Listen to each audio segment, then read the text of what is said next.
तो दोस्तों last video में हमने देखा कि अगर आपके पास कोई कॉइल है या फिर क्लोज सर्किट है, ठीक है, और इसके अंदर अगर मैग्नेटिक फील्ड चेंज हो रही है या फिर आप बोल सकते हो मैग्नेटिक फ्लक्स अगर इसके अंदर से जाने वाला चेंज हो रहा है तो इसके अंदर एक करंट प्रोड्यूस होगा जिसको कि हम इंड्यूस्ड करंट बोलते हैं। ठीक है, जैसे कि सपोज दोस्तों यहाँ पे एक मैग्नेट है, ओके, नॉर्थ पोल ये साउथ पोल है, तो इस मैग्नेट की वजह से यहाँ पे कुछ मैग्नेटिक फील्ड होगी, तो ये जो कॉइल है इसके अंदर से कुछ मैग्नेटिक लाइंस पास होगी। तो अगर ये मैग्नेट मूव नहीं कर रहा है और ये कॉइल भी मूव नहीं कर रही है तो इसके अंदर से जो जाने वाली लाइंस हैं मैग्नेटिक फ्लक्स वो सेम रहेगा, वो चेंज नहीं हो रहा है, तो इसके अंदर करंट प्रोड्यूस नहीं होगा। ठीक है, लेकिन अगर ये मैग्नेट आप इस डायरेक्शन में मूव करते हो या फिर इस डायरेक्शन में मूव करते हो तो इसके अंदर जो है करंट प्रोड्यूस होगा जिसको कि हम इंड्यूस्ड करंट बोलते हैं। ठीक है, तो सपोज आपने क्या किया दोस्तों, आपने मैग्नेट को इस डायरेक्शन में मूव किया, तो इस डायरेक्शन में मूव करने पर इसके अंदर से करंट फ्लो होगा।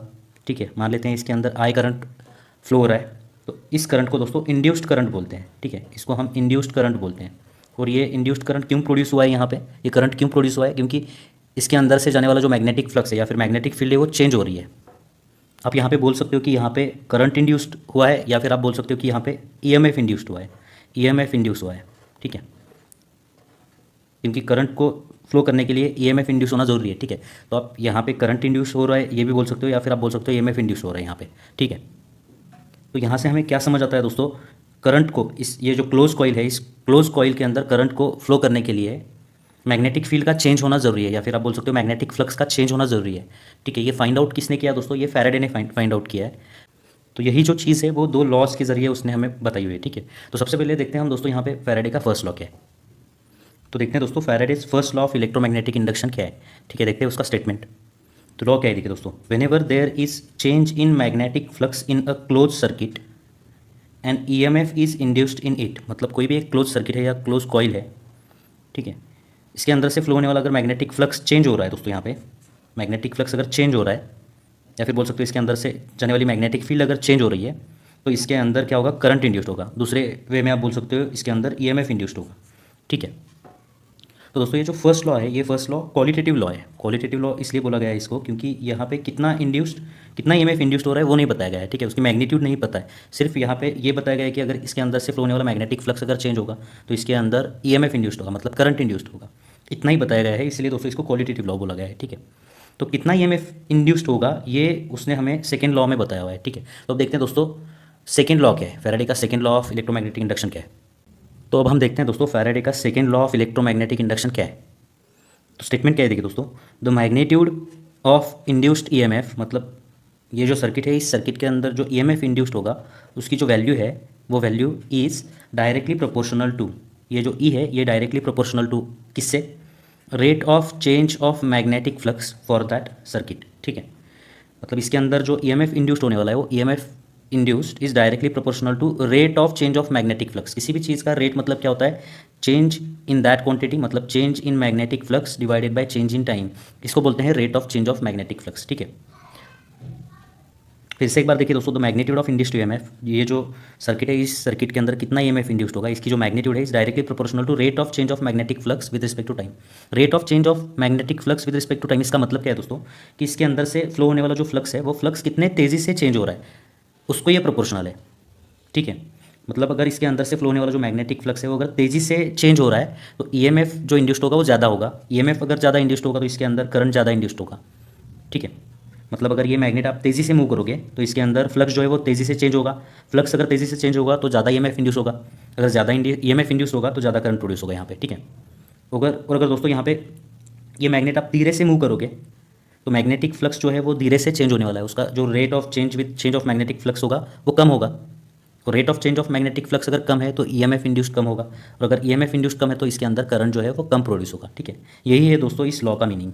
ठीक है, तो दोस्तों ये प्रोपोर्शनलिटी साइन अगर इक्वल टू साइन में आपको कन्वर्ट करना है तो आपको क्या करना होता है, आपको यहाँ पे लेना होता है कांस्टेंट, कांस्टेंट को हम के बोलेंगे। तो ये इक्वेशन क्या बनेगा देखिए दोस्तों, यहाँ पे E is equal to K delta phi divided by delta T. ठीक है, तो यहाँ पे अगर ये सारी वैल्यूज़ आप पुट करोगे तो के की जो वैल्यू आने वाली है, साइंटिस्ट लोगों ने इसको फाइंड आउट किया है, के की वैल्यू यहाँ पे 1 आ रही है। ठीक है, so as K is equal to 1 this equation will become, ये इक्वेशन क्या होगा फिर, E is equal to change in magnetic flux with respect to time. इसका मतलब क्या है, देखिए दोस्तों, अगर ये मैग्नेट को आप इधर नहीं तो इधर मूव करोगे तो इसके अंदर जो ईएमएफ इंड्यूस्ड होने वाला है ना, वो ईएमएफ इंड्यूस्ड कितना होगा, rate of change of magnetic flux जितना, मतलब change in magnetic flux with respect to time जितना होगा। ठीक है, मतलब ज़्यादा तेज़ी से मैग्नेटिक फ्लक्स चेंज हो रहा है तो ई की वैल्यू ज़्यादा होगी, और कम तेज़ी से अगर मैग्नेटिक फ्लक्स अगर चेंज हो रहा है तो ई की वैल्यू कम होगी वहाँ पर। यही है दोस्तों इसका मीनिंग। ठीक है, तो इस इक्वेशन से दोस्तों हमें जो ईएमएफ इंड्यूस्ड होने वाला है इस सर्किट के अंदर, उसकी मैग्नीट्यूड यहाँ पे हमें मिल चुकी है। ठीक है, ये मैग्नीट्यूड के लिए ये इक्वेशन यूज़ करना है आपको। लेकिन दोस्तों ईएमएफ किस डायरेक्शन में इंड्यूस्ड होगा, मतलब इसके अंदर करंट किस डायरेक्शन में फ्लो करेगा, इसकी डायरेक्शन पता करने के लिए जो फैराडे ने हमें इक्वेशन दिया है ना, वो इक्वेशन क्या है, देखिए वो इक्वेशन है E is equal to minus delta phi divided by delta T. यहाँ पे जो निगेटिव साइन जो है ये इंडिकेट करता है डायरेक्शन ऑफ ईएमएफ, ईएमएफ किस डायरेक्शन में इंड्यूस्ड होगा, मतलब करंट किस डायरेक्शन में फ्लो करेगा यहाँ पे, वो ये इक्वेशन बताता है। ठीक है, this equation will give you information about the direction of EMF, या फिर आप बोल सकते हो direction of induced current. Okay, तो ये निगेटिव साइन का मीनिंग समझना थोड़ा यहाँ पे डिफिकल्ट है, इसीलिए दोस्तों इसके अंदर जो ईएमएफ इंड्यूस्ड होने वाला है उसके मैग्नीट्यूड निकालने के लिए हम ये फॉर्मूला यूज़ करते हैं, लेकिन उसकी डायरेक्शन निकालने के लिए, जो करंट है उसकी डायरेक्शन निकालने के लिए हम फैराडे लॉ नहीं यूज़ करते, क्योंकि ये डिफिकल्ट है। तो उसकी डायरेक्शन निकालने के लिए हम दोस्तों यहाँ पे एक दूसरा लॉ है जो बहुत ही आसानी से यहाँ पे करंट की डायरेक्शन निकाल सकते हैं हम उसका यूज़ करके। उस लॉ का नाम क्या है, देखिए दोस्तों, उस लॉ का नाम है दोस्तों यहाँ पे लेंस लॉ। ठीक है, लेंस नाम का साइंटिस्ट था, इसने दोस्तों ईएमएफ जो इंड्यूस्ड होगा, यहाँ पे जो करंट इंड्यूस्ड होने वाला है उसकी डायरेक्शन बताने के लिए ये लॉ दिया हुआ है, और ये बहुत ही आसानी से हम यहाँ पे उसकी डायरेक्शन निकाल सकते हैं। ठीक है, इस लॉ का यूज़ करके। तो दोस्तों वापस यहाँ पे आते हैं, ये जो वैल्यू है ये एवरेज वैल्यू है, ये ईएमएफ जो इंड्यूस्ड हो रहा है उसकी एवरेज वैल्यू है। अगर किसी इंस्टेंट के लिए आपको वैल्यू ईएमएफ इंड्यूस की लिखनी है तो आपको D phi divided by D T ऐसे लिखना होगा। ठीक है, किसी इंस्टेंट के लिए, इसको इंस्टेंटेनियस ईएमएफ बोलते हैं, इसको एवरेज बोलते हैं। एग्जाम में अगर पूछते हैं इसके ऊपर शॉर्ट नोट तो आप ये लॉ लिखिए, और आप इतनी चीज़ अगर लिखते हो वहाँ पे तो भी सफिशिएंट है। ठीक है, अब देखते हैं दोस्तों यहाँ पे जो ईएमएफ इंड्यूस्ड होगा, मतलब करंट जो इंड्यूस होगा उसकी डायरेक्शन कैसे निकालेंगे हम लेंस लॉ का यूज़ करके। ठीक है, तो अब हम यहाँ पे देखते हैं दोस्तों ये लेंस लॉ क्या है। इस लॉ को देखने से पहले हम दोस्तों इसका यूज़ समझते हैं, इस लॉ का यूज़ क्या है। देखिए, तो अगर दोस्तों आपके पास कोई क्लोज सर्किट है या फिर कॉइल है, इस कॉइल के पास अगर आप मैग्नेट को लेके जाते हो, या फिर इस कॉइल के पास से आप मैग्नेट को दूर लेके जाते हो, तो इस कॉइल के अंदर करंट प्रोड्यूस होगा। ठीक है, जिसको कि हम इंड्यूस्ड करंट बोलते हैं। ठीक है, तो वो इंड्यूस्ड करंट की डायरेक्शन क्या होगी इस केस के लिए, क्या होगी जब मैग्नेट उसके पास जा रहा है, और इस केस के लिए वो इंड्यूस्ड करंट की डायरेक्शन क्या होगी जब मैग्नेट उससे दूर जा रहा है। ठीक है, तो ये इंड्यूस्ड करंट की डायरेक्शन निकालने के लिए हम लेंस लॉ का यूज़ करते हैं। ठीक है, तो हमें पता है दोस्तों ये जो कॉइल है, इस कॉइल के अंदर से फ्लो होने वाला मैग्नेटिक फ्लक्स अगर चेंज हो रहा है तो इसके अंदर इंड्यूस्ड करंट इसके अंदर करंट प्रोड्यूस होगा, जिसको कि हम इंड्यूस्ड करंट बोलते हैं। ठीक है, तो यहाँ पे दोस्तों देखिए मैग्नेटिक फ्लक्स चेंज हो रहा है, अगर आप मैग्नेट को इस डायरेक्शन में लेके जा रहे हो तो यहाँ पे मैग्नेटिक फ्लक्स चेंज हो रहा है। चेंज हो रहा है मतलब क्या हो रहा है दोस्तों, यहाँ पे बढ़ रहा है। तो यहाँ पे जो करंट इंड्यूस होगा उसका कॉज क्या है दोस्तों, देखिए यहाँ पे कॉज क्या है, कॉज है दोस्तों increase in magnetic flux, increase in magnetic flux. इस पर्टिकुलर केस के लिए जो करंट यहाँ पे इंड्यूस्ड होगा उसका कॉज क्या है, मैग्नेटिक फ्लक्स यहाँ पे बढ़ रहा है। ठीक है, और इस पर्टिकुलर केस के लिए दोस्तों देखिए जब मैग्नेट आप यहाँ से दूर लेके जा रहे हो तो यहाँ पे करंट इंड्यूस्ड होगा ना, तो यहाँ पे कॉज क्या है दोस्तों, यहाँ पे जो कॉज है वो है दोस्तों decrease in magnetic flux, decrease in magnetic flux. यहाँ पे जो करंट इंड्यूस्ड होगा वो मैग्नेटिक फ्लक्स के डिक्रीज होने की वजह से प्रोड्यूस होगा। ठीक है, अब यहाँ पे जो इंड्यूस करंट की डायरेक्शन होगी और यहाँ पे जो इंड्यूस करंट की डायरेक्शन होगी वो निकालने के लिए हम लेंस लॉ का यूज़ करेंगे। ठीक है, लेकिन दोस्तों लेंस लॉ को यूज़ करने के लिए एक और कंसेप्ट आपको यहाँ पे समझना ज़रूरी है, जो ऑलरेडी हम पढ़ चुके हैं, आपको पता है वो, यहाँ पे थोड़ा सा रिवाइज करते हैं। तो सपोज दोस्तों कोई कॉइल है आपके पास, कोई क्लोज सर्किट है, इस क्लोज सर्किट के अंदर से अगर करंट फ्लो करेगा, मान लेते हैं ऐसे करंट फ्लो कर रहा है, तो इसके आसपास मैग्नेटिक फील्ड प्रोड्यूस होगी, ये मैग्नेट की तरह बिहेव करेगा, ये आपको पता है। और वो मैग्नेटिक फील्ड की डायरेक्शन निकालने के लिए आप क्या करते हो, आप पोल फाइंड आउट करते हो, किस साइड पे साउथ पोल होगा, किस साइड पे नॉर्थ पोल होगा। तो यहाँ पे साउथ पोल और नॉर्थ पोल की अगर पोजीशन आपको पता चल गई तो आप मैग्नेटिक फील्ड की डायरेक्शन आराम से निकाल सकते हो। ठीक है, साउथ पोल कहाँ पे होता है दोस्तों, देखिए जहाँ से देखने पर आपको करंट क्लॉकवाइज दिखाई देता है, यहाँ से देखने पर देखिए करंट क्लॉकवाइज दिखाई देगा, तो इस साइड पे साउथ पोल होगा और उसके ऑपोजिट साइड पे नॉर्थ पोल होगा। जहाँ से देखने पर करंट एंटी क्लॉकवाइज दिखेगा वो नॉर्थ पोल होता है, उस साइड पे नॉर्थ पोल होता है। ठीक है, तो इस रिंग के वजह से जो मैग्नेटिक फील्ड प्रोड्यूस होगी उसकी डायरेक्शन ऐसी होगी, वो कुछ इस प्रकार की दिखेगी। ठीक है, तो इस करंट के वजह से जो मैग्नेटिक फील्ड प्रोड्यूस होगी वो इस डायरेक्शन में होगी, ऐसी होगी वो। ठीक है, अगर इसी कॉइल के अंदर से अगर करंट ऐसे बहता तो इस साइड पे कौन सा पोल होता दोस्तों, इस साइड पे नॉर्थ पोल प्रोड्यूस होता। देखिए यहाँ से देखने पर करंट एंटी क्लॉकवाइज दिख रहा है, एंटी क्लॉकवाइज मतलब एन लिखना है, उस साइड पे साउथ पोल होता। ठीक है। तो इस रिंग के लिए जो मैग्नेटिक फील्ड की डायरेक्शन होती है वो कैसी होती है, देखिए ये ऐसी होती है, साउथ से नॉर्थ की तरफ होती है ना, ठीक है। तो यहाँ पे जो मैग्नेटिक फील्ड हमने ये ब्लू कलर की दिखाई हुई है, ये इस करंट के वजह से प्रोड्यूस होने वाली मैग्नेटिक फील्ड है, ठीक है। ओके, तो अब देखते हैं दोस्तों ये लेंस लॉ का स्टेटमेंट क्या है। तो ये स्टेटमेंट क्या है, देखिए दोस्तों, the direction of induced current in a circuit is such that, मतलब ये जो सर्किट है, इस सर्किट में जो करंट इंड्यूस्ड होने वाला है उसकी डायरेक्शन ऐसी होगी, आगे पढ़िए,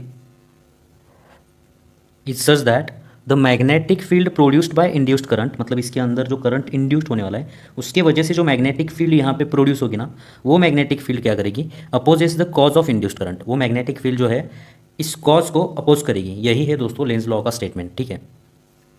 तो यहाँ पे जो इंड्यूस्ड करंट होने वाला है उसकी डायरेक्शन कैसी होगी, उसके वजह से जो यहाँ पे मैग्नेटिक फील्ड प्रोड्यूस होगी ना, वो इस कॉज को अपोज करेगी, इतना ही है दोस्तों। तो यहाँ पे कॉज क्या है दोस्तों, यहाँ पे कॉज जो है वो इंक्रीज हो रहा है मैग्नेटिक फ्लक्स, ठीक है।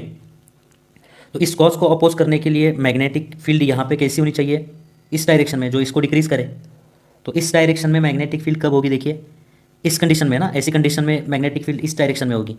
तो इस डायरेक्शन में मैग्नेटिक फील्ड होने के लिए, ऐसी मैग्नेटिक फील्ड होने के लिए, यहाँ पे ऐसी मैग्नेटिक फील्ड होने के लिए करंट कैसे प्रोड्यूस यहाँ पे इंड्यूस्ड होना चाहिए, करंट ऐसे इंड्यूस्ड होना चाहिए, ये ऐसी डायरेक्शन होगी यहाँ पे, ऐसे अगर करंट इंड्यूस्ड होगा तो मैग्नेटिक फील्ड ऐसे प्रोड्यूस होगी और ये मैग्नेटिक फील्ड इस कॉज को अपोज करेगी, ठीक है। तो अगर मैग्नेट इस डायरेक्शन में मूव कर रहा है तो करंट ऐसे प्रोड्यूस होगा, यहाँ पे इंड्यूस्ड करंट की डायरेक्शन ये होगी, ठीक है। यहाँ पे कॉज क्या है दोस्तों, यहाँ पे कॉज क्या है, डिक्रीज इन मैग्नेटिक फ्लक्स, मतलब यहाँ पे मैग्नेटिक फ्लक्स डिक्रीज हो रहा है, इस डायरेक्शन में जा रहा है ना, ये मैग्नेट इस डायरेक्शन में जा रहा है, मतलब मैग्नेटिक फ्लक्स डिक्रीज हो रहा है, इस डायरेक्शन में जाएंगी लाइन्स, ठीक है। तो यहाँ पे मैग्नेटिक फील्ड कैसी होनी चाहिए, इंड्यूस्ड करंट की वजह से प्रोड्यूस होने वाली, वो ऐसी होनी चाहिए, ठीक है, इसको अपोज करने वाली चाहिए।